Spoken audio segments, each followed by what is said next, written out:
And I think that's our challenge as people, is to figure out how our story can impact others and motivate them in a way to create their own greatness.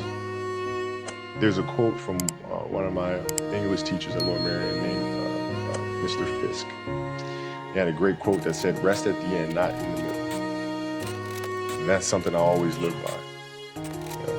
I'm not gonna rest, I'm gonna keep on pushing now. There are a lot of answers that I don't have, even questions that I don't have. But I'm just gonna keep going. I'm just gonna keep going, and I'll figure these things out as we go, right? And you just continue to build that way. So I try to live by that all the time. And what brings you the most joy right now?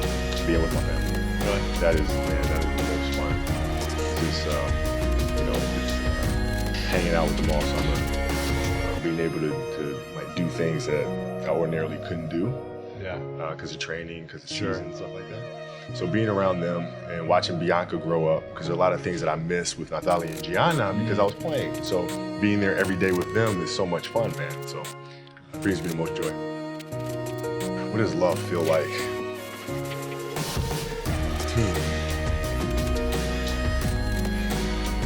Happiness is such I think I would describe love as happiness. I think I describe it as a beautiful journey.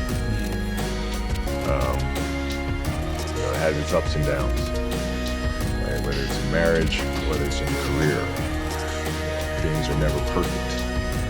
But through love, you continue to persevere. You move strong, and then through that storm, beautiful sun emerges. Right? And inevitably, another storm comes. Guess what? You ride that one out.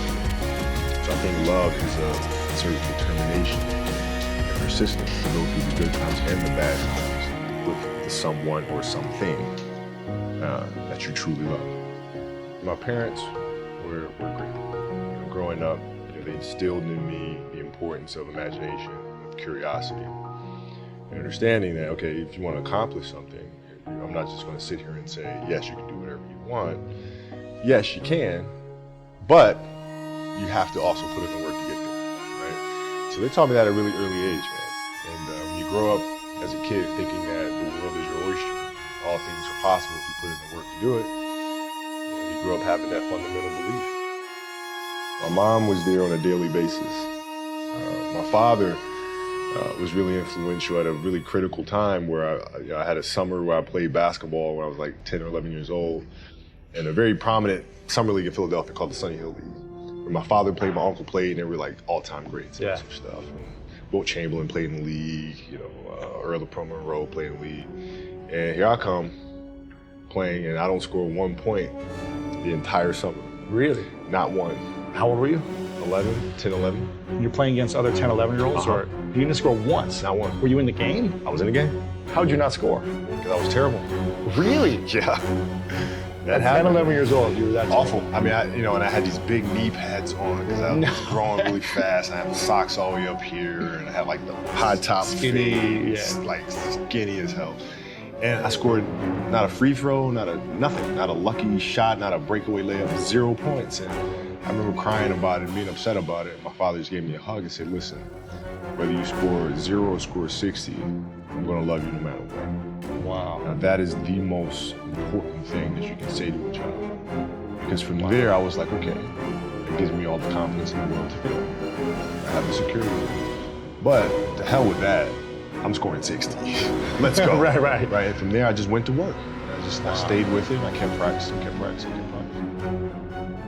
When you're in this culture, in our society, you can do some phenomenal things individually, but they'll never reach their full potential unless you do them collectively. You have to figure out how to do that. The challenge for me was always compassion and empathy. I think about 2009, things started changing for me. I started really making a conscious effort to better understand. And that doesn't mean when you have compassion and empathy so you can solve it. It's more like you put yourself to the side, put yourself in their shoes and understand what they're feeling. And then you have to make certain decisions of, okay, what buttons do I need to push for this player to get them to the next level? So it's not sit around and it's all happy-go-lucky type of thing. If you're a leader, your job is to get the best out of them, even if they may not like it at that time. one of the things I had to learn is how to get the best out of my teammates. Yeah. And most people think it's a simple thing, pass them the ball. But that's not how you make guys better. You have to really affect their behavior. How do you do that? So, I would tell guys, you got back-to-backs. I don't care if we're in Miami, I don't care if we're in a great city, Chicago. You can't go out, you got to do this. Right? Back-to-back games. Back-to-back games, right? Monday, Tuesday. Play Monday, play again Tuesday. Guys aren't going to listen, right? You're right. So a few times say, all right, we'll all go out. Go out together. Really? I'll drink with you, right? The next morning, I'm banging on your door at 5 a.m. Let's go. They're not getting Where are we going? I hung out with you, now you come hang out with me. Wow. This is what we do, all right? Let's go. Here at the gym, we're working out, right? We hit the bus, we go to practice, we play that night. And they're dead. And they're dead. And they're like, oh, lesson learned. Really? Lesson learned. So take them out once. Listen, if you're gonna do that. But don't let that compromise what we're here to do. Right. This is why we're here. This is why you're here in the first place. But what does losing feel like to you? It's exciting. Why is it exciting? Because it means you have different ways to get better. There's certain things that you can figure out, that you can take advantage of, right? Certain weaknesses that were exposed that you need to shore up, right? So it was exciting. I mean, it sucks to lose, Right. but at the same time, there are answers there if you just look at them. I'll give you an example. So Katie Lou Samuelson is one of the best college basketball players in the country. She plays at UConn, she's gonna be a senior. And they just had a really tough season last year, really lost to Notre Dame in the final. And so I asked her, I said, have you watched the Notre Dame game? She was like, no. Well, why not? I said, I don't understand. I said, I know you don't, but you're gonna play Notre Dame this year, yeah? Yeah. There's a chance that you see him again in the final. And probably see him again. I said, well, you can't show up and play them without knowing why you lost that one, right? So, the mistakes that you've made in that game, you have to do the hard stuff and watch that game and study that game to not make those mistakes over and over again just because you weren't brave enough to face it. So she came down to the office. I brought her down to the office and we sat down, we watched that game together, right? And you gotta deal with Face it. You gotta deal with it. Face it, learn from it. Play for 20 years, I played for 20 years, you reach a certain level, you're like, okay, wait a minute, I have to start again at the base of a mountain and try to climb to the top of this mountain. First of all, what mountain am I climbing? I don't even know, like, what the hell am I gonna be doing? And it's very scary. It's very scary. Even for you? Oh, absolutely, absolutely. And the thing that helped me actually was hurting my Achilles, because that forced me to sit there and say, okay, the day could be today that your career is over. Now what do you do? You have these ideas about doing something with your life after basketball, but what if today is the day that's it? Now what do you do? So I had all this time sitting there with my Achilles injury and contemplating and thinking, and I said, I better get to work. Wow. That was that. The mentality book is really about process and craft. I've broken the book up into two sections. And process is really about the process of preparing, through injury, recovery, studying of the game. And the craft is the actual performance and the tactics. And so a lot of things that I learned through the game were through photos.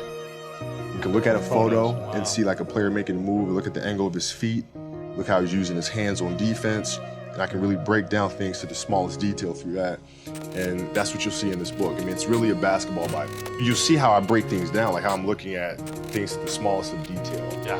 And that's the best way to understand how to have that kind of mentality, is to ask questions and then find answers. And then that leads to more questions, and you find more answers, and that's what the book is.